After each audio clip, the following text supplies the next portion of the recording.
Hey, everybody. I just wanted to close out this little particular series about greed with and I'm not trying to make a disclaimer or anything like that. I'm just trying to say that things were different back then. Things were different when I was young, and I thought a lot different. So did my family. That's just the way it was. We looked at ourselves as political prisoners. First of all, we're Apache. We're already hated. And then we're brown. We look like Mexicans. Now they really hate us. And hey man, we got ways of making money and taking care of our own. We're not dependent on the system, you know.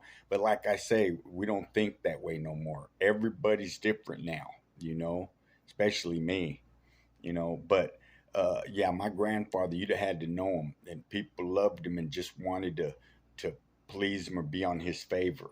I've spoke about it in the past. I heard men, I mean, stone cold killers. One dude that did 20 years, and when he got out of prison, the first person he wanted to see was my grandfather.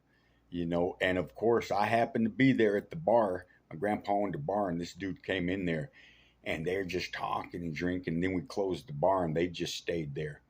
And when there was nobody in there, I was like 14 or 15 years old at the time, and so he was doing time before I was even born. And when there was nobody in there, and we were just talking, or they were talking, I was just listening, playing pool. He told my grandfather, he goes, Anaya, man, I wanted to come and see you, man. I wanted to just come and visit with you and thank you for what you've done. Because when he had first got locked up, my grandfather had helped his family or something, and and my grandfather's like, man, stop, dude. I'd do anything for you and your family. You're good people. And that dude's like, no, man, really, I love you and respect you, Mr. Nye. He goes, if you tell me to shut up, I will shut my mouth and you won't hear me again.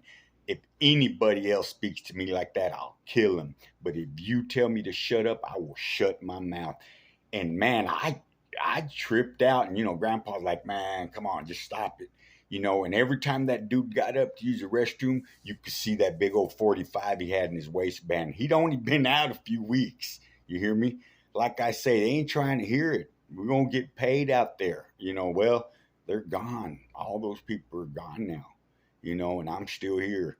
Like I say, God, only God can judge me. That's just not a tattoo people put on their neck. It's real.